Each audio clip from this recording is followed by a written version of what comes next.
Ahmedabad civil હોસ્પિટલમાં દર્દીને ચાદર બદલવા જેવી સામાન્ય બાબતે માર મારવામાં આવ્યો છે। Ahmedabad Asarwa civil hospital trauma centre ખાતે એક દર્દીને ચાદર બદલી કરવાના સામાન્ય બાબતે માર માર્યો હોવાનો આક્ષેપ પરિવાર દ્વારા લગાવ્યો હતો, જેને રજૂઆત આમ આદમી પાર્ટી ગુજરાત પ્રદેશ અધ્યક્ષ વિનોદ પરમાર હોસ્પિટલ કેર કમિટીને કરવામાં આવતા Aam Aadmi Party hospital care committee Vinod Parmar દ્વારા હોસ્પિટલ તંત્રને ઉગ્ર રજૂઆત કરવામાં આવી હતી। નમસ્કાર, હું Vinod Parmar, Gujarat state president, hospital care committee, આમ આદમી પાર્ટી। ગઈકાલે રાત્રે એક સિવિલ હોસ્પિટલમાં એક બનાવ બન્યો। G10માં દાખલ જે છોકરો છે એને કંઈક બેડ બદલવાની બાબતમાં એક અભદ્ર કહેવાય અને આમ અછાતું કહેવું વર્તન અહીંના સલામતીના માણસોએ કર્યું। એ દર્દીને, જે એડમિટ દર્દી છે, એને માર માર્યો એનો મતલબ એ થાય કે અહીંયા એમને બધાને વાણી સ્વાતંત્રતા આપી દીધી છે। અહીંયાથી ઉપરી સાહેબોએ કોઈનું કશું ચાલવા નહીં દેવાનું, દર્દીને કંઈ જરૂર છે તો એ દર્દી વાત ના કરી શકે એ રીતે અસમંજસ ઊભી કરી છે આ લોકોએ। મારો કહેવા મતલબ એ છે કે આમનું કહેવું કે સિક્યુરિટીવાળા અહીં હતા નહીં, બરાબર છે, તો આરએસ સિક્યુરિટીને અહીંયા કોન્ટ્રાક્ટ આપેલો છે, તો કોન્ટ્રાક્ટ તમે તો સિક્યુરિટીને આપ્યો છે તો એની ઉપર પણ સલામતી ગ્રુપ ક્યાંથી આવ્યું તમારી પાસેથી? સલામતીવાળા જે છે, સલામતી સિક્યુરિટી અલગ છે, પણ આ લોકોએ કોઈ ગ્રુપ છે બીજું, એને ગવર્મેન્ટ પગાર આપે છે। પગાર ક્યાંથી આવે છે? તો તમારા મારા જેવા જનતાના ખીચામાંથી। તો સિક્યુરિટીને પણ અલગ કોન્ટ્રાક્ટ અપાતો હોય, એની ઉપર દેખરેખ માટે બી સલામતીને અપાતું હોય, તો આટલા કંઈ મફતના પૈસા લોકોના પબ્લિકના આવતા નથી। અહીંયા સર્વન્ટ સ્ટાફ છે એને કોન્ટ્રાક્ટ સિસ્ટમ મૂકે છે।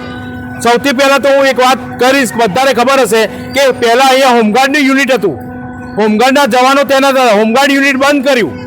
આ લોકોની, આ સરકારની જોગમી હોમગાર્ડનું યુનિટ બંધ કરેલું છે અને એની જગ્યાએ આરએસ સિક્યુરિટીને આપ્યું પ્રાઇવેટને। એટલે પ્રાઇવેટમાં આપવાનું કારણ છે ભ્રષ્ટાચાર। સિક્યુરિટીનો પોઈન્ટ અલગ આપે પ્રાઇવેટ, તો એમને ભ્રષ્ટાચાર કરવો એટલો ફાવે, બરાબર। 0થી લઈને 100 રૂપિયા સુધી વહેંચણી આ લોકો કરે છે, બરાબર છે। કોન્ટ્રાક્ટ સિસ્ટમમાં જે કર્મચારી મૂકે એમાંય છે અને સિક્યુરિટી સિસ્ટમમાંય છે। હવે આ બેન જે છે એમના દીકરાને, આ બેન જે મનીષાબેન પટેલ નિકોલથી અહીંયા એડમિટ થયેલો છે છોકરો, બરાબર, એને ગઈકાલે રાત્રે અહીંના સલામતીના કોઈ બી અધિકારીએ મેડિસિટીના માણસો અહીંયા શું કરે છે? પહેલી વસ્તુ એ મને સમજાવો, મેડિસિટીનો પોઈન્ટ અહીંયા હોય જ નહીં। અહીંયા સિક્યુરિટી મૂકેલી છે, તો સિક્યુરિટી ઉપર તમને વિશ્વાસ નથી તો મેડિસિટી લાવો છો, તો સિક્યુરિટી પર વિશ્વાસ તો સિક્યુરિટી કાઢો અહીંથી। હોમગાર્ડ હતું એ બરાબર હતું, હોમગાર્ડને ગવર્મેન્ટ પગાર આપતી હતી, પણ આ લોકોને કોન્ટ્રાક્ટમાં મૂકવામાં એટલા માટે રસ છે કે એમને ભ્રષ્ટાચાર કરી શકાય। પૈસા તમારા મારા ખીચાના જાય છે, જનતાએ સમજવાની અને જાગવાની જરૂર છે। આપણા ટેક્સના પૈસાથી હોસ્પિટલો ચાલે છે, બધું આપણા પૈસાથી ચાલે છે। જાહેર જીવનનું જે બી ચાલતું હોય, કોઈના તાઇફા આવે, આ લોકો પગારો અમુક ટાઈમે સમયસર નથી ચૂકવતા, બસ એમના તાઇફા કરવા હોય જે સરકારના, એ કરે છે બિંદાસ। અહીંયા દર્દીઓને તકલીફ, અમારી પેશન્ટને કેર માટે જ અમે હોસ્પિટલ કમિટી છે અમારી, આમ Aadmi Party hospital care committee, કંઈ બી આવો પ્રોબ્લેમ હોય તો અમે તરત ત્યાં પહોંચી જઈએ છીએ। આ બેનનો મારી મેં ફોન આવ્યો હતો કે આવું થયું છે, મારે એક પત્રકાર થ્રુ મને નોલેજમાં આવ્યું, તો અમે તાત્કાલિક આવ્યા છે, આ બેન જોડે વાત સમજી લો। ગઈકાલે રાત્રે બેડ બદલવાનું કીધું અને અમે એમ કીધું કે વારે કરીએ તમે બેડ ના બદલાવશો, તો એ બેડ બદલવાની સામાન્ય બાબતના લીધે એ સિક્યુરિટીના જે અધિકારી હતા એ ડૉક્ટરોએ બોલાવી અને મારા છોકરાને કેટલો બધો માર માર્યો છે। અને હું વિડીયો ઉતારતી હતી તો મારો ફોન છીનવી લીધો અને મને ધક્કો મારી દીધો અને મારા છોકરાને ફોન લીધો કે વિડીયો ઉતારા, તો એ બી એને છીનવી અને તો વધારે મારા છોકરાને મારવા મળ્યા। અને એ સિક્યુરિટીએ એટલો બધો માર માર્યો છે મારા એ પેશન્ટને કે છે ને, અને હું એક પટેલની દીકરી અહીંયા સિવિલ અર્થે તાત્કાલિક સારવારમાં મારા છોકરાને 2 દિવસથી દાખલ કરેલ છે, તો શું આ પબ્લિક સાથે આ દુર્વર્તન અને પેશન્ટ સાથે આ દુર્વર્તન કરવાનો કોઈ એમને હક છે? અને મને પાછું હું ફરિયાદ કરવા જાઉં છું તો મારું સ્ટેટમેન્ટ બદલાવવા મને પ્રેશર કરવામાં આવે છે અને મારી ફરિયાદ લેવા નથી આવતી। 100 નંબરની પોલીસને મેં 4-5 ફોન કરે, 2 કલાકે પોલીસ આવે છે અને અહીંના જે સિક્યુરિટીએ મારેલ એ તો કાલના ત્યાં ગાયબ જ થઈ ગયા છે, એ તો હજુ હાજર જ નથી થતા।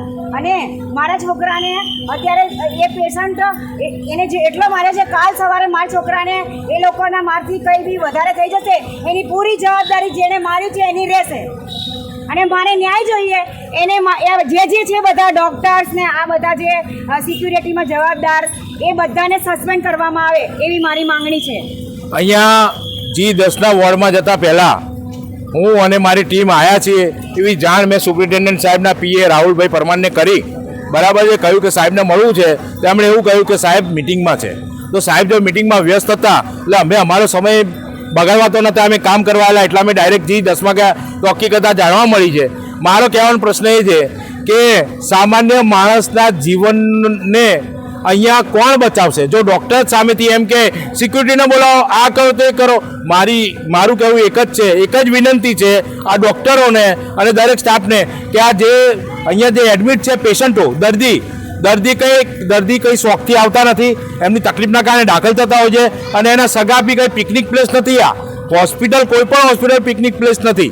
બરાબર. અને એ ડૉક્ટરો કે એ સ્ટાફને મારે એક જ કહેવું છે કે તમારા ઘરમાં જે પગાર આવે છે ને, જે તમારા ઘરમાં રોટલો આવે છે ને, આ જે પબ્લિક છે ને એના જનતાના ટેક્સના પૈસા આવે છે.